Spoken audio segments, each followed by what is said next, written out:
go ahead and get started. Yeah. Do we want to open the meeting also for the public and start the broadcasting? I mean, the streaming. Awesome. Okay. All right. So good evening, everyone. Thank you for joining the Safety and Technology Committee meeting for February 8th. It is 6:01 p.m. We're going to go ahead and call the meeting to order. Let me share my screen here. Oh, Mr. Ramirez, can I have screen sharing permissions, please? Sure. Thank you. You got it. Thank you.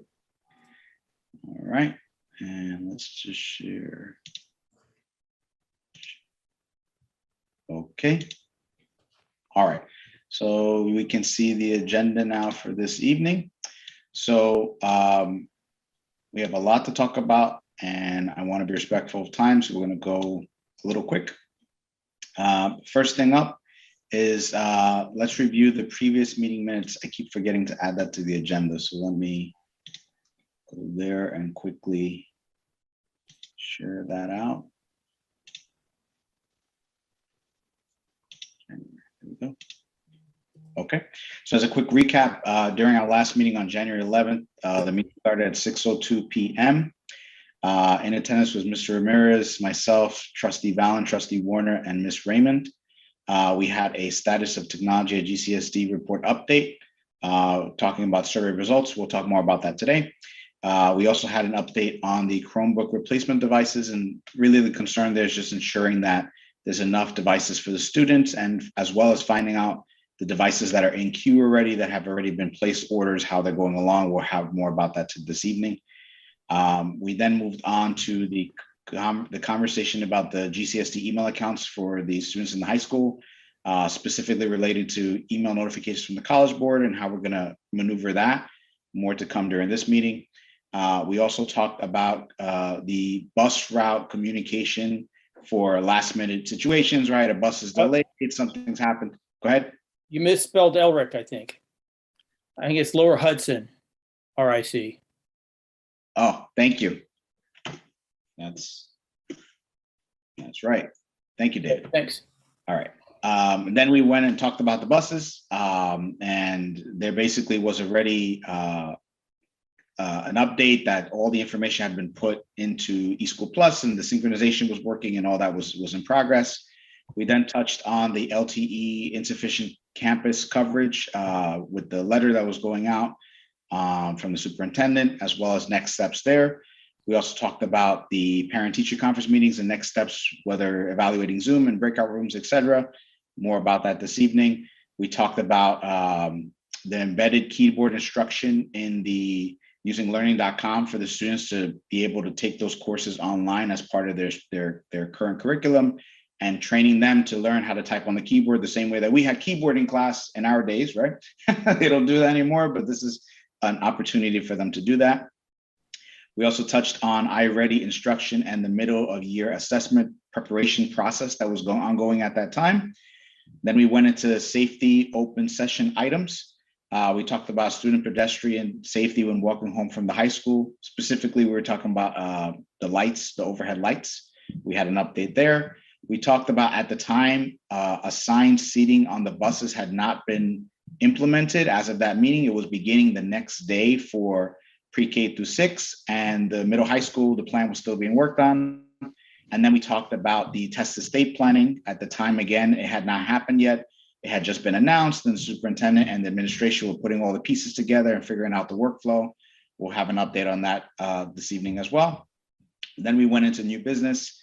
For new business, there was a comment that the school messenger update had been posted on Facebook. That was helpful. And there was a question as to whether that could be posted somewhere else on the website. And then from that point on, we went into closed session to talk about safety related items that we don't cover in open session. And then the meeting adjourned. That is the meeting agenda minutes from our last meeting. Is there a motion to adopt these minutes as amended? Motion. Is there a second? Second. Okay, all those in favor? Aye. Aye. Aye. All right, so we will adopt these meeting minutes as amended. And with that said, let me stop sharing this and we'll go to today's agenda.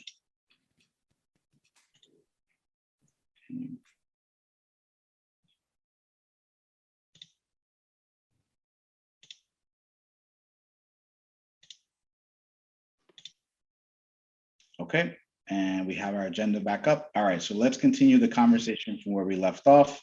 So for this evening, the first agenda item is the status of technology at GCSD report. We know during the last meeting, we had mentioned that the finalized survey results would not be available until May because we were still waiting for results to come in. Mr. Ramirez, is there any additional information to provide, or is that the update for now? So we're still waiting on the submissions. We already completed about 725 surveys, and our goal is to have this, as much as close to the 100%. It will be available probably even before May. We're planning on having an update by March, and whatever results we can share with the committee, and then the community, that will be available. Okay. In addition to that, I participated with other directors in the region, in the Westchester, Northern and Southern Westchester area. And, part of the instructional planning, because we're required by the state to submit an instructional technology plan by May this year, should include some feedback on the different initiatives by grade level. So in addition to the regular survey that was provided by the state, you remember all those questions about connectivity, we want to also look at an alternative survey that will include the instructional resources. It is important to see because, we want to see how much feedback we can get from the teachers, how much of these resources are used, what is used in what grade level. And for example, one item that came to the conversation was the use of these the embedded classes, technology titles like keyboarding, how much is done, who does it, is the librarian, is the teacher, what is the intervention of the principal in that process. So we are looking at getting a little bit of that feedback in a survey. We will probably first survey the principals to see what is their structure in every school, in every grade level, and then we can report back and include that in our planning for the next instructional technology plan. I know that we release the standards and everything, and due to COVID, many of these kind of fell through the cracks, but we want to be sure that we exercise a consistent approach to these standards and to provide technology instruction embedded in other subject matters or embedded in library and research and media. So I want to see what the possibilities are. Thank you for that update. Trustee Vallon, you have a question? Yes, I think it's great that we'll be asking the teachers how often and where and when the resources that we provide for them are being used. I'm curious, in the audit committee meeting last night, I think we learned about some technology that was bought to, I can't pull it up so quickly to find it, but basically to analyze how the computers are being used in the classroom. I don't know if that's specifically how much is on Google Classroom versus different sites. If it's an overview like that, is that a tool that could be used instead of asking teachers specifically what's happening in their classrooms? Can we analyze the computer usage to get that same information? Or is that software that was referenced last night not what I'm thinking? So the purpose is to have more data to support the decisions. So there are multiple solutions that we actually purchased during COVID-19, instructional solutions. And in addition to the regular ones that we have, like iReady, iExcel, every instructional support that we have. So we wanted to have something like the statistics on ClassLink. How many students use this resource? How many times a day? What subjects are the ones using more of this resource or that resource? So that will support our decisions for budget. And we have here Lisa Raymond, who was actually the champion on that idea, that we need to have data that supports what we are trying to purchase. If it's instructional resources, we want to be sure that we are purchasing something that makes sense, that is used, that is meaningful for the instruction, and the teachers see the value. So we're working on that. In addition to that, the other aspect of that software that we included in there was it's an implementation in agreement with Google Apps for Education, which is HAPARA. We have filtering that is Okay. enabled in the district, straightforward, but we don't have something that will enable the teacher to control devices in front of them. Well, Hapara is that software. Hapara allows the teachers to control their classrooms. It's a lot of work that we need to do in the backend for the rostering, but thanks to Google Apps for Education, we have pretty much everything organized in Google Classroom. So we're working on empowering the teachers to use Hapara so they can actually control. What that means is basically I'm in the classroom with 20, 25 students. I see 25 screens of where they are when we are in the middle of that lesson. So if somebody is not engaged, the teacher will be able to actually send an alert to that student and say, hey, you need to be engaged on this instead of going to some other website and actually lock the screen. It's a lot of power for the teachers, but it's to support instruction, to help with engagement. Classroom management, I would say, is probably the proper term. So we are trying to help from the perspective of technology on the classroom management. Okay, so I'm just going to recap to make sure I understand. You tell me. So the software that you're referencing now, the Hapara, works kind of hand in glove with Google Classroom as a classroom management tool Yes. to make sure to basically take a snapshot of how many people are on task. Yes. Right.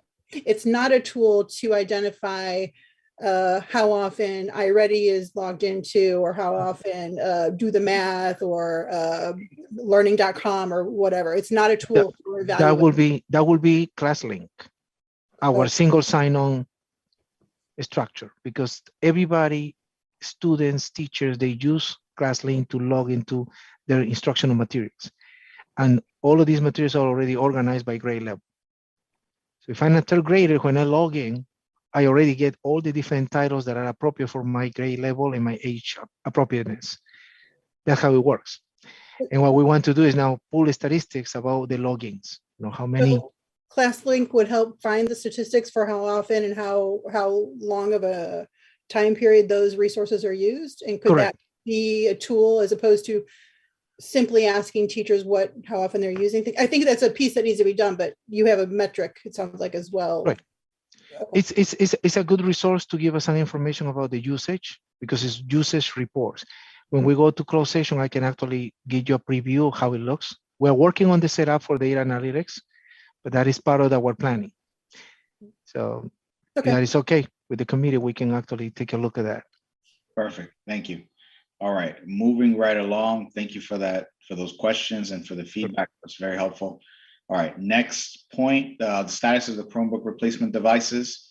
A few key questions here, just to keep us on track. I know that we're still working on the copay amount being added to next revision. We talked about that potentially for the March 30th meeting, so that's fine. I just left that on the agenda so we don't lose sight of it. The next piece is the communication idea we had talked about, sending out a notification to our community, just reminding them about the device costs and replacement costs in the interim, just to make sure that everybody's aware how much these devices cost, and just to help bring it to the top of everyone's mind again, that we need to take care of these devices, etc. I know we had talked about it during previous meetings of potentially doing that. Did that get anywhere? Is it still impending, or? So, Mr. Ramirez, go let ahead. me interrupt you. Go ahead. Trustee Pineda, perhaps Dr. Iverson could put that in her weekly update to parents. That's a great idea. Yeah. And the aspect that we're exploring is basically to have insurance that will be secured by the parents to cover for those items that are not covered for the accidental damage that we already have in the district. That was the goal. We're still in conversations about that in terms of the devices that are damaged. What I can give you as an update is in terms of the devices we got our delivery, the one that we were waiting for, and we prepare all those devices in as expeditious as possible. So that 150 Chromebooks came, we already distribute them. We got all students that were on the waiting list covered. There's no student without a device. And as I mentioned before, sometimes, because this is an ongoing effort, today everybody got a device, tomorrow somebody has a, broken device or a malfunction device. We try to provide for that exchange as fast as possible. What we always recommend to the parents and to the students is whenever there is a situation with a device, please communicate with our team at greenbergcsd.org or call us. So in that way, we know about the deficiency, about the issue, and we can replace it. We cannot replace what we don't know. We cannot fix what we don't know. As of now, we also extend the coverage of devices in the district to instructional support staff like TAs. All of them have devices assigned. And we are also doing that with the aides, but that is segmented based on their assignments. So there are many of these staff members that didn't have a device assigned from the district, a district-owned device, now they have it. TAs already covered, aides in process. Thank you. The 50 additional devices, that's probably still on order, right? Yeah, but it should come very soon. I think finally we're getting some traction in terms of deliveries. We're just waiting because we want to have those devices available for any new students. As I mentioned before, our enrollment numbers are very interesting. We're getting more enrollments. Families are coming to Greenberg to see the programs, to use, to benefit from the services. So we want to be sure that anytime that there is a new student, there is a device ready for them. Thank you. Are we still seeing the intentional damage cases occurring? Has that leveled off, or is it going up or down? Or it's been in the steady low recently, okay, which means that our message and the conversations that we have with teachers, plus we have been engaged in already middle of the year assessments. They just finished. It's kind of keeping everybody busy, and I think that a number of these stop. However, we still have a few incidents. We're trying to address that directly with the principals in terms of if there is any disciplinary action as appropriate, or whatever we need to do in terms of replacing that device so there's still instruction happening for those students. I'm really looking into doing the insurance, so that will actually take away that expenditure from the part of the district, but it will be covered. okay, thank you for that update. Sure. All right. Moving along here, student GCSD email accounts not having access to incoming communication with College Board. So during the last meeting, we talked about, hey, maybe this is a fix, a simple fix where we have guidance speak to the students and tell them, hey, use your personal email addresses instead. And there were some conversations along those lines that we had left off, Mr. Ramirez, that you were going to work with the principals and administration and figure out what was the best step. Is there an update on that? So Mr. Smith is aware of this, and it is more critical really at the high school level because of the College Board and all of these different engagement that they have for college acceptance. So I think that the work has started already. I think that everybody's being advised to start using their personal emails so they can actually have that information in their inboxes without any limitation, especially because the students, once they graduate, they don't get access to their GCSD email anymore. And it's part of the policy. So unless we want to engage on that other process to change that, it will be very difficult. I think that we are now in a good place in terms of information. It's just educating the users, educating the students and providing for them that when they get engaged on an application for college, use your personal email, or a family email. In some cases, I gotta say, I heard this from some parents that they have a general email that they use for their children when they are, especially if they're minors. Okay, thank you. Trustee Valen? Sure. Sorry, as you know, I'm kind of in the thick of all of that. The PSAT tests that are administered at the school, and last year I know there were online AP tests. Do you know if did the students, when they took the, let's just speak solely about the PSAT test, did they do those online, and were they able to log in and do that online without needing to use Greenberg? If they could use any email address once that. Yes, they can register with the email that they prefer. Okay. For the PSATs. For the PSATs. Okay, and the same would hold true for the APs because it's the same company. Okay, so it's boiling down to what you were just saying, that the kids need to be using a personal email address to avoid the problems we've had in the past. Correct. Thank you. Thank you. Mr. Ramirez, I did have one follow-up question.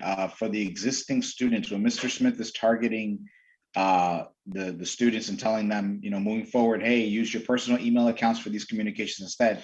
Is that going to be retroactively also communicated to the existing students so that they don't have the same problem, or is it just for? It is going to be a part of the quick list, like something that will be provided for students at the moment that they meet with their counselors. So I'm gonna invigorate that with that, Mr. Smith, so we kind of like have a structure and it's a procedure. And that way, it's just part of the process that they engage regularly with the students. I know our counselors are champions on trying to help them to get through colleges and doing applications and everything. So there is a relationship already. So if it's channeled that way, that's the way to go. Perfect. Thank you. Yeah. May I just suggest that when you have that conversation with Mr. Smith, that you also loop in the AP teachers in addition to guidance, because I'm not sure where the communication is filtering down to students. It might be all of the groups. So just to make sure all those potential. I agree. Yeah, I think he will welcome that suggestion, because it's always good to get both classroom and also the counselors involved. No problem. And I will add that. And just because the public may or may not be watching this, any parent or student of a child who has already signed up their account with their Greenberg CSD address, you can contact the College Board and they will help you reset it and reset your password. Just FYI to the public. Sorry, guys. No worries. Thank you for that tidbit of information. I'm sure someone will find it helpful. All right, moving along. Communication for change to school hours of foul weather events. We just talked about it during the recap, right? During the previous meetings, it was clarified already that all the bus route information had been input into eSchool Plus, which took care of the problem we had a few years ago where that information wasn't in the database and the whole bus thing with that snow squall, and that's all gone. We already had that come, we already had a mini test run. There was at least one bus I know of that had some kind of issue, and that notification's already gone out to that bus route group of parents. That said, we had talked about a test run. I'm not sure if we still think it's necessary at this point, given that happened already. It's up to us to talk about it. I wanted to keep it on the agenda to get input. So I talked to Frank Gunn today, and I asked him that exact question. And he said he has used the system 9 times for high school routes that have run late to notify families, 2 times for snow days for private schools, and 1 time for private school reminder of the April 1st deadline. And he claims that everything is running fine. Okay, sounds like the test has been completed multiple times. Thank you for that update. Perfect. All right, we can take that off the list. The next thing was, it was not an immediate, oh, go ahead, Trustee Vallon. Sorry, before we take it off the list, is that something we want to do yearly? And if so, do we have a suggested month or time frame to do that?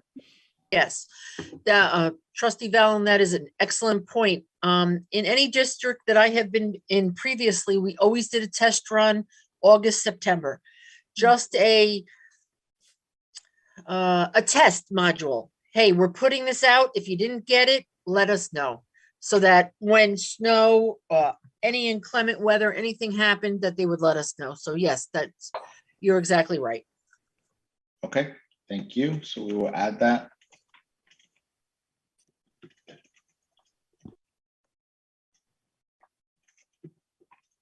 Probably September, October, right? To give some folks time to update their information. Okay, perfect. All right, moving on to the next agenda item.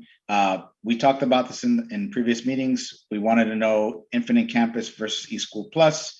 The feedback that had been provided at the time was there was a significant licensing cost difference between the 2 products. I think it was like $28,000 annually. And Mr. Ramirez, you had done some research, and at least the initial concern for the Infinite Campus was the synchronization of the bus routes and those types of 2-way communications. And upon your research, it appeared that a lot of the features that we were looking for in Infinite Campus could be obtained via eSchool Plus with some additional work. I know there's a lot of things going on right now, so this wasn't exactly an emergency. Just checking in to see if there was any update on this or if this is still ongoing, and we'll talk about it at a future meeting. Yes. So in general, what we did is we kind of round up our research, and we saw that it's cost effective to keep eSchool Plus. We're getting the most out of the eSchool Plus right now, and there is already an investment in training of our staff in the schools buildings. There is already an investment in training of our data manager, and we experienced that there are many new reports and many ways that we can actually work in synchronization among all the other systems that feed into the student information system. So as of this time, I think that this is an item that we can really mark as exhausted, because we are going to keep eSchool Plus. I had a meeting with Dr. Macaluso, and he also feels the same way after looking at all the different reports that we have. And he feels comfortable with the way that we're working with eSchool Plus. I know Infinite Campus is kind of like getting a Cadillac, in terms of the abilities and features and everything. It's an excellent software. It's an excellent solution for a student information system, but the investment that we will have to do is not only the purchasing or the license. We will have to retrain, do a total migration of our data, and it will take at least a couple of years, because you need to prepare during 1 year, and then the next year you need to run both simultaneously to prevent any issues with state reporting. So it's something that we would like to do, but I think at this time it's not something that we should entertain us in the immediate future, because it's not going to be needed. We are finding ways to actually use eSchool Plus more efficiently. And the proof is that we were able to do the synchronization of all the classes for the bus routes, and also for the principals. That's the other piece. The principals also have now class level alerts in a school messenger that they can use for the classroom. Very helpful, not only for just safety and security, but when it comes to COVID-19, contact tracing and everything, it's good that you have that ability, that granular level in terms of communication with the community. Thank you, Mr. Ramirez. That makes total sense. And yes, I do like Cadillacs, but I agree with you. We don't need a Cadillac if we can get away with the Toyota. Yes. Stay with the product. Makes sense to me. Thank you. All right. Next agenda item, the LTE not sufficient communication letter. So Mr. Ramirez, you shared the draft letter with Dr. Iverson. I don't recall if she sent it out or not, but during the last meeting, I had requested that I be provided with the draft letter. It was provided to me. I went ahead and I did send that to the chair of the CEC. So that's been handed off to that committee. I'm not sure where that fits in their timeline or where it is on their agenda, but it has been provided to them. So I'm going to go ahead and mark this one closed off as well. I think we've done everything we could. And then hopefully the CEC will encounter some other community-based organizations that are going to also feel the need to voice the need for increased cellular LTE connectivity, and hopefully the carriers will listen. So thank you everyone for the efforts there. Absolutely. All right, moving right along. Parent-teacher conference meetings. We had talked about this, the Zoom breakout rooms idea, right? To have parents join a Zoom general meeting for the particular child they were trying to attend the meetings for. Let's say it was RJ Bailey, they would attend a general RJ Bailey meeting, and then the idea of being used breakout rooms to pop the parents into the individual classrooms, and then as those meetings wind up, they could pop in and out of the rooms, and as opposed to going to the first meeting, clicking the main link, and then ending that meeting, and then finding the other link and clicking the other one, and the on and on and on. So there was some research being looked into that. Mr. Ramirez, I know there's a lot of things going on right now. I'm not sure if any opportunity was there to explore it as of this time. Yeah, David has his hand. Oh, go ahead. So tell me a little bit about the breakout rooms. Are they, I looked at a couple of instructional videos, and it looked like the breakout sessions were timed, and then there'd be someone remotely who would kind of oversee and tell people when their time was about up. Is it set up such that you can be inside of the session and break yourself out when you're done? Or, I guess the teacher has control of that? How does that work exactly? So I did test this with one of the principals, and he was very impressed with the abilities that he got as an administrator in Zoom. And principal got excited because, it's something that he can control, and he can set up all the different breakout rooms and all the different sessions. Now, I think that the process is, and I'm going to test it. I actually asked Mr. Mastrangelo to actually work with me on this, and we're going to test it at his next conference, parent conference night, and want to see how much of this response from the teachers as well, because it demands a level of expertise using Zoom. You can be a co-host in every session, and the principal can have control, then jump between sessions. Same ability you have in Google Meets, but not that developed. That the control is not there. And this is more on the side of the access for the community. The parents feel more comfortable because everybody already somehow attended a Zoom meeting, either for other reasons, medical appointments, something else. So you're kind of familiar with that interface.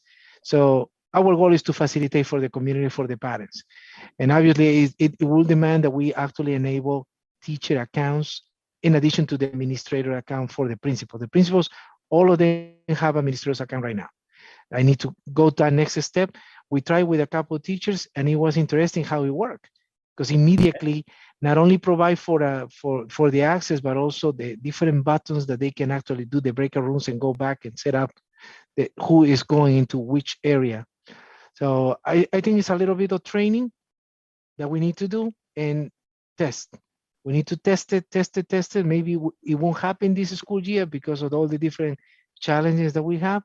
But if we plan accordingly, we can probably release this as a feature for parent conference for the following. So I can see how it could easily be used for parent conferences, so that you could have your session with the entire classroom, and then you can go off and by the ones, you and one or two parents can go off and talk, and then pop back into the main group and do that sequentially.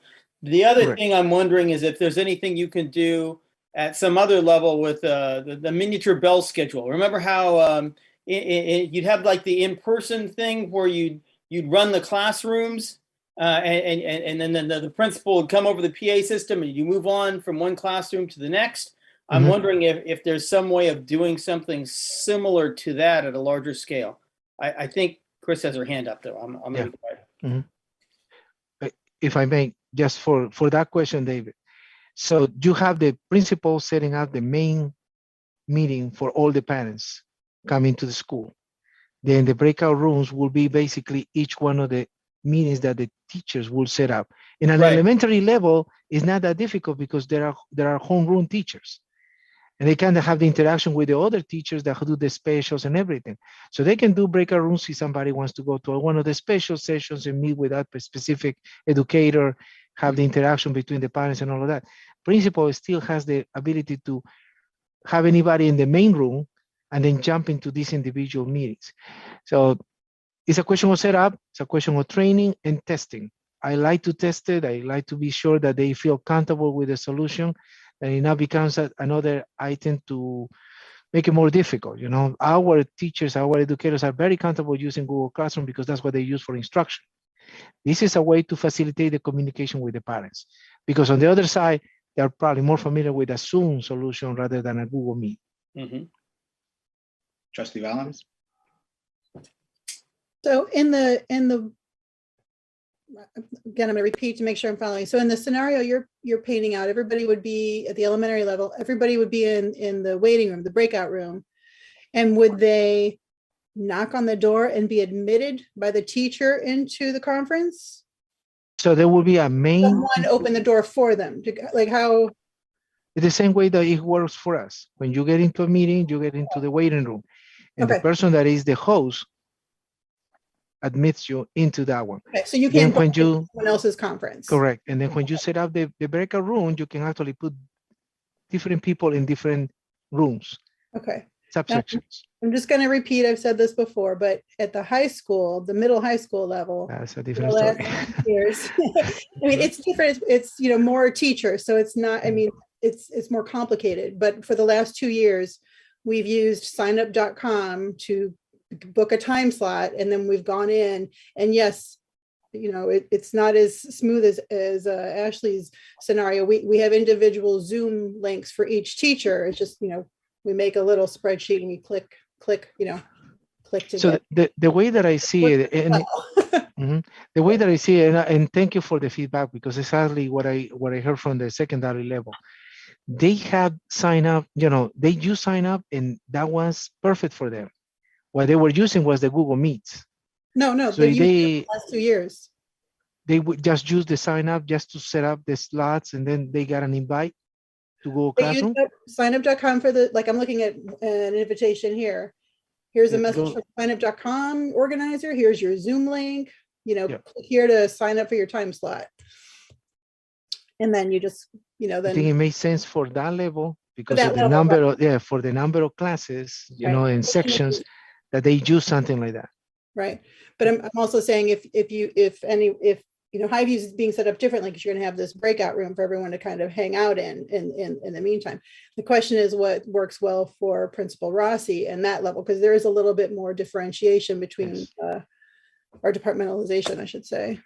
Yeah. But it sounds like you're on a good path. I just wanted to give you that feedback.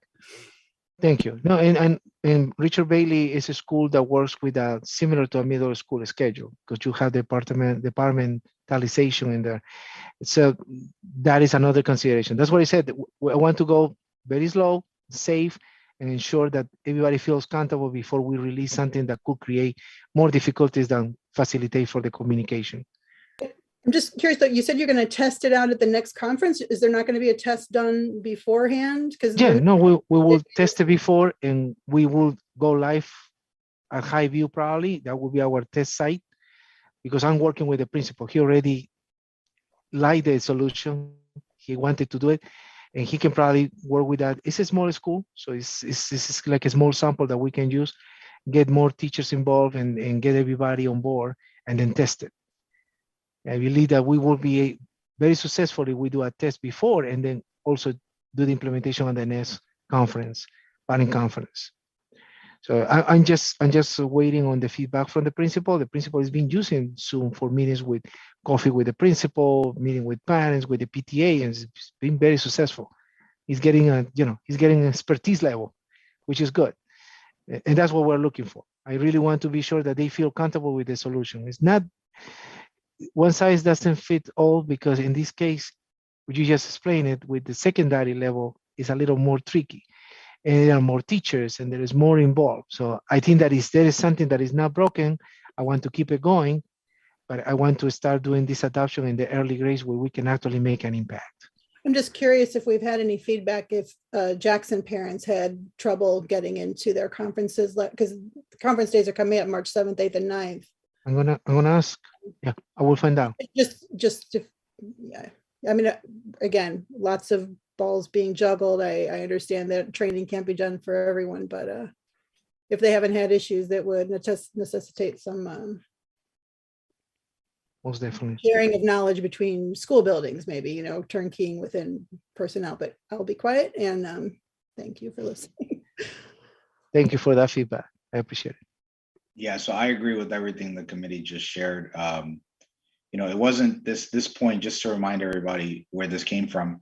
This wasn't just, hey, we need to use Zoom breakout rooms across the board. This was, can we standardize on using Zoom as the platform for parent-teacher meetings, conferences, right? And then it may turn out, Mr. Ramirez, as you test and you work with the principals, that it turns out that the high school does stay with the signup.com centralization, right, where you sign up for the meeting links, but it's going through Zoom. And then maybe that trickles down. Maybe RJ Bailey discovers, hey, they want to follow that model, or maybe they want to go the breakout rooms route. But at least so that all the teachers in each building are using the same method and they're on the same platform, whichever way it goes. Because where I've seen the confusion personally is when you have one teacher uses signup.com, one doesn't, one's using Zoom, one using Google Meet, and then everybody gets confused. So if we could just at least get that standardized per building on the same process, I think that would go a long way to avoiding a lot of the confusion. And it sounds like we're on the right path. So thank you for the efforts. Agreed. But I also want to point out that the other part of the flip side of that is the issue of access for parents. If a parent is at work, they might not have access to their child's Google Meet Google Mhm. Class sign-on and might not even be able to enter so it's both the standardization and access for parents. Thank you. Agreed. All right, moving along to the next agenda item, middle of year iReady completed reports. Mr. Ramirez, you want to cover that? We just completed the middle of the year assessments. The reports is in the process, and after discussion with Central Administration and Dr. Macaluso, we probably will be sharing with the committee, and as well, the parents will get the reports, the individualized reports for the students. The goal here is that the information that is in those reports is not only for the parent to see where the students are in terms of their progress and their learning, it's basically to partner with us. Because the assignment that the teachers will do after this is based on those results. This is kind of like check on knowledge acquisition, see where they are and identify where they need more support and communicate that with our partners at home, which are the parents. We're looking at this probably in another week to have that conversation with Central Administration, and then we probably for the next committee meeting, we will have some of the sample results and aggregated data, of course. Excellent, thank you. All right, next, go ahead, Trustee Valen. Sorry, I believe Dr. Macaluso will be presenting that data to the board. I don't know if you'll want to consider what we do with it in this committee or not. And if it's not, I know in our last board meeting, he said he might be presenting that data to us in March, I want to say. So just to avoid duplication of efforts, I think maybe a conversation should happen before our next committee meeting. Sure. I will debrief with Dr. Macaluso, so if he wants to do a second presentation, that will be fine, or we can just look at the perspective of the reports, because in our case, we do just aggregated data. More is the education and wellness committee that really goes in deeper and how much of this is actually affecting instruction and progress. Thank you. All right, next agenda item, updates of the Board of Education website. Just wanted to confirm, what is the current workflow we're following? Yes, so we actually finalized the access for our new district clerk. She has full access to the district website, calendar, and the areas that she needs to update. And she has access, obviously, to the Board of Education website.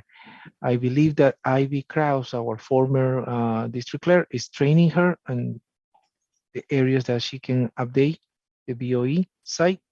I would say that at this time, we already have full functionality with the board website and the meetings. As you can see in the calendar, everything is now updated.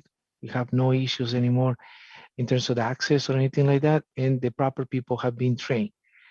This is an ongoing effort because we want to be sure that not only the access to the website, but also the workflow on how information that needs to be posted is channeled. Remember that anything that needs to be communicated to the community is channeled through media@greenbergcsd.org, and that involves the people that work with the superintendent schools and the communication committee, and anything that is related to the board postings, you just channel that through Joya, who's the district clerk. So that's the way that we are working right now. Ivy Krause is part of the communications committee. So instead of addressing her directly, what we do is we work as a committee on that part with the superintendent's supervision. Trustee Warner? If I've noticed certain things that were in the old website before we cut over that probably still need to be imported.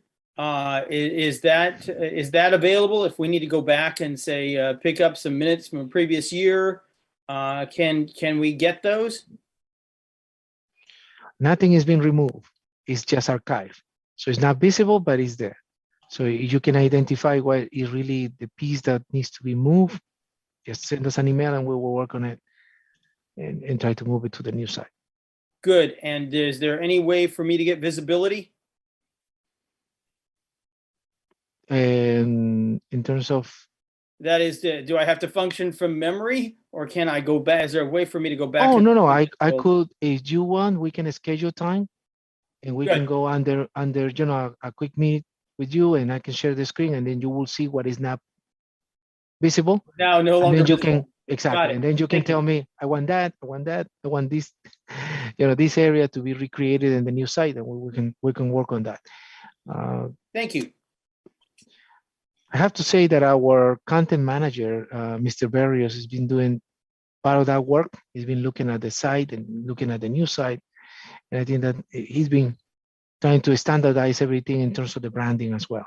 Mhm. The colors, the branding, the logo that we use, and everything should be present in all the sites, in all the pages as a standard. All right, thank you. In terms of the next question we had with realistic timing expectations for those updates, it sounds like we really just need to have a conversation with our district clerk so that we're aligned there on the BOE side. So that's easy. We'll schedule that and we'll have that conversation. So we have some expectations and agreement conversation. Okay, moving along, GCSD webpage. So the first thing we wanted to talk about is we've mentioned this in the past, and we know that we've been working on the webpage for a while now. Lots of parts have been moving from one place to another, et cetera, et cetera. The search engine, the results are still coming up incomplete, or depending on what you're looking for, sometimes you find no results. So the question is there something wrong with the search engine that's indexing the site, or what can we do there to fix that in the interim? So I did some research on that, and it's gonna be fixed very soon. I put a request through Google support to help us in the process because we use Google engine as the search engine for the website. What happened is back in August, our DNS was changed because we had switched from the previous administration to the new administration to have all the credentials. And I didn't have that information until recently. So I now have the access to the domain, and I was able to work with BOSIS to actually do the entry and the DNS. So we're going to be able to, we need a Google ID to be embedded in the Blackboard website. That's basically what needs to happen. So that process has been taking a little while, and there is already a ticket with Google support because it has to be from them to provide us with that ID, and that Google ID will be the one that will identify and enable the search engine in the website. Interesting enough, it hasn't been there. So either we never noticed before, or it was partially done and it was never completed, but it will be completed now. That I'm already doing all the research, and I already got the resolution in progress. Okay, thank you for that update. Very helpful. Thank you. All right, moving on to the next bullet item, searchable personnel directory for each school building. So this is along the same lines, but not exactly the same. Exactly. So, right, we look at Leah Jackson and we look at their directory, you go to their subpage. It's very easy to find one of the teachers, right? You can look up any of the teachers and you can get in contact with them. It's a very nice, clean layout. Highview also has a pretty good setup. As we get higher up in the schools, it gets a little harder to find that information. So the question was, is there a way to either standardize on a model, either using LF Jackson as the model, or if not, what can we do to make sure that we have that streamlined, similar ease of use, ease of information for parents, right? If they want to contact their students' teacher. So I actually work with the data manager, and we reach out to each one of the schools to update the directory list, because it was more updates, reflecting who was already, who left the district, who retired, and updating the information accordingly. So the first line of defense for us is actually reaching to the schools because they know exactly who are the teachers that should be appearing in those directories. Right now, I think that we compile the list and we start updating this directory appropriately. So you're going to see some changes in there.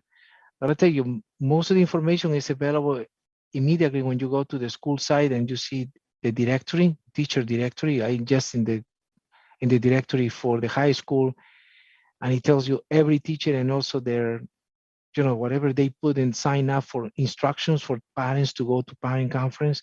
Whenever that happens, I just want to be sure that all this information is accurate, and that's why we start reaching out to the schools and updating that. The functionality is there. It just needs to be updated. It needs to work with the current information, and that's what we're doing.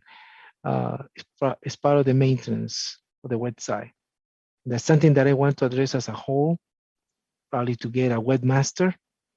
I was looking for services that can be provided through BOSIS, and it's something that I will probably propose in our budget for next year in my meeting with Lisa Raymond, because I think that we should have some service that can take care of all of this, and we just synchronize with a database that we can maintain, and then it's a simple process, like what we do with the School Plus, IP Direct, and everything else. The website should be also something synchronized with our databases, so we don't need to go manually and change. But it should be synchronized automatically. So it's a process that I need to put in place and see what service I need to use. Sometimes, and Ashley, you're probably familiar with this, API, or API keys, and synchronization between databases is the way to go. So it's another integration that I need to work on. That's my goal.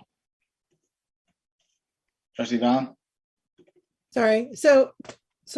So I'm pulling up the different school ones, and I see Woodlands right now is currently a list of teachers, and you have to go into each teacher to see what, you basically get transferred to their teacher page.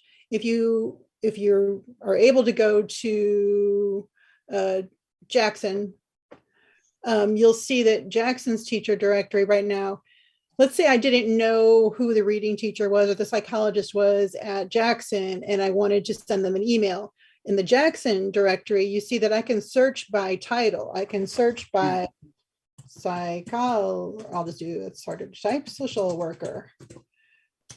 And it comes back with results on who I might need to contact. I find this as a parent very useful if I don't automatically know who the reading teacher is or who the social worker is.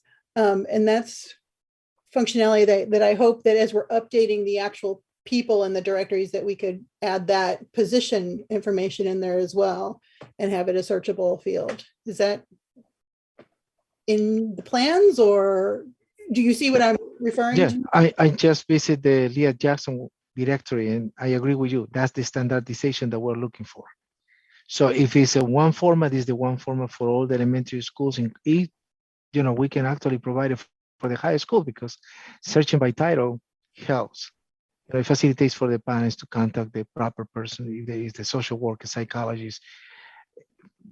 It could be even a physical therapy person should be listed in there. So or the nurse. I will work on this. Which one I need to email, but at least it would narrow down the list of possibilities for me as a parent if I needed to contact someone. So I will work on this based on this standard. And I also will work on the integration, because I think that it needs to work also not only on the final product, how it looks, but also for the quality and the consistency of the information. So we had the right people listed in there, not somebody that already left. I see, for example, an inconsistency right now in Leah Jackson. One of the teachers now is not a teacher; is actually an administrator, but still listed as a teacher, because there was no replacement until recently. But I got to update that. Thank you. Thank you for pointing that out. Thank you. Thank you.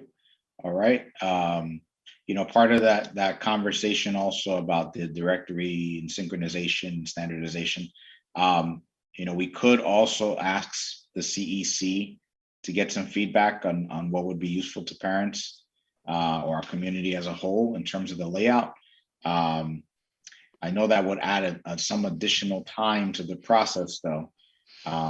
Because obviously it wouldn't happen until their next meeting, and then they'd solicit feedback from the parents, and that probably needs a little more time for that to bake. So I guess we have a decision point here we can come to an agreement on. We could either move forward with the Leah Jackson model for now and get that in place, and at least the information is updated and ready to go, and it's more easily accessible to parents. And then maybe for a future, we could ask the CEC to bring it up as a topic of conversation and get more feedback. And then in the future, if we want to roll in some additional changes, so be it. That would be my preference. Thoughts? Yes. Okay. Yes. Because okay, so that's the way we're going. That's the way you go.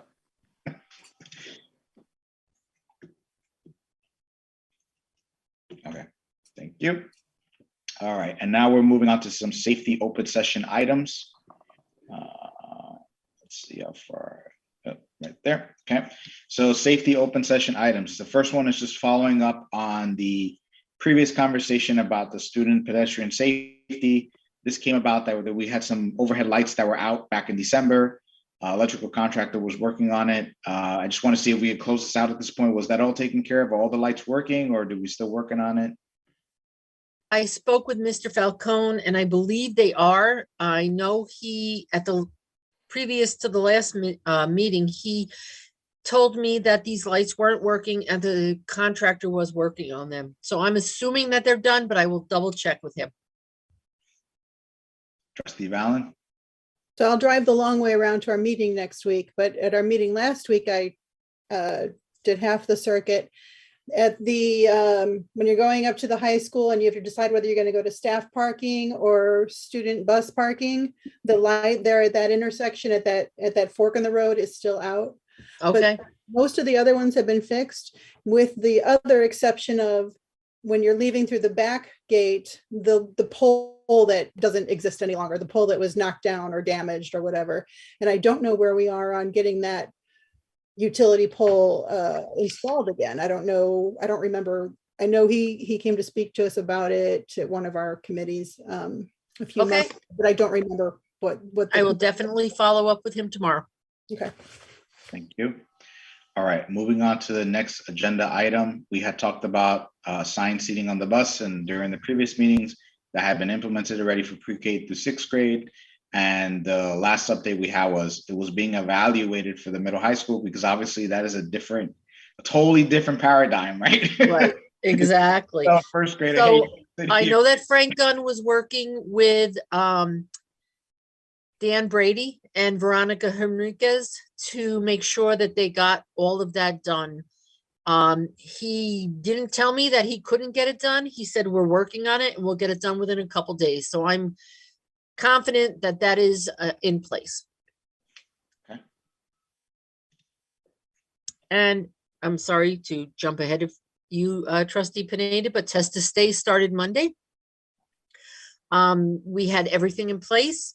We had the room set up. It was an entry from the outside right into a direct room. We were using the TV studio. We had 2 nurses and a nurse aide in the room. We had it all partitioned out. We had nobody show up on Monday. We had 2 people show up today, and it will continue. We've relocated the parking of any employee that parks in that side lot to park in the upper parking lot so that parents can get in and get out. So they can get their either their child home or their child back to their elementary school. But so far so good. It's not the turnout that we wanted, but we're going to continue it because that's what the state wants, and our nurses will be there. But so far so good. Thank you. Trustee Valen? And maybe this is something we can't specifically address right now, but I'm curious if we had people quarantining before this opened that would now be eligible for this and might not know that they can begin this. I'm wondering if there's just now a time lag between people who were notified of exposure. No, I believe Trustee Valen and all these people have been contacted. Okay. All the people in Dr. Iverson's update that, you know, we've had this many test positive, et cetera. Those parents know. It's up to the parents to get the student there and or quarantine the student themselves. Okay. So if they're not bringing the student to the school to do the 5-day test to test negative so they can come back to school, they're opting to keep their student out for the 10 days. Okay.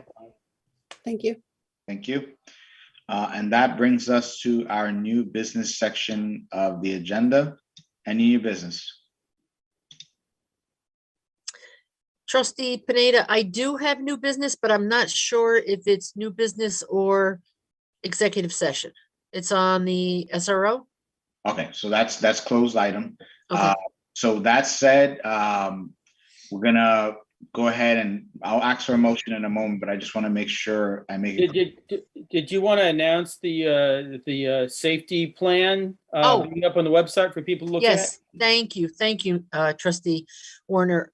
So the safety plan is up on our website.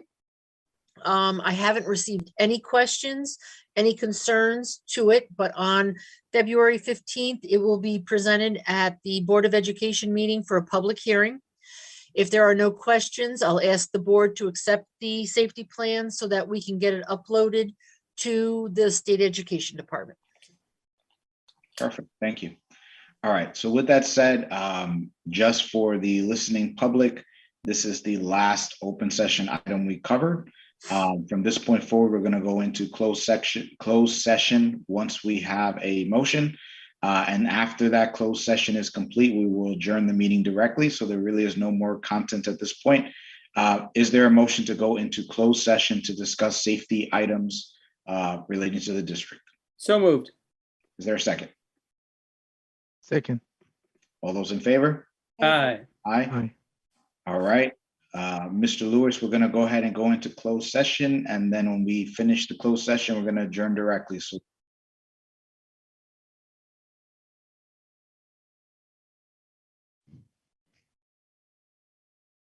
no, we're going to go into closed session. So once you drop from the feed and the feed stops working, that'll be the end of the involvement for you for tonight. You can get some good rest and eat or do whatever you need to do. And then once we're done with that closed session, we're going to just adjourn the meeting right then and there.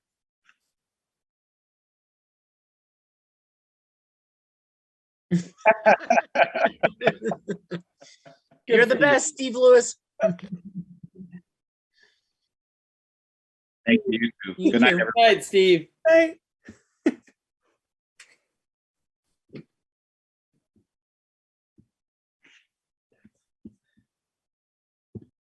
All right.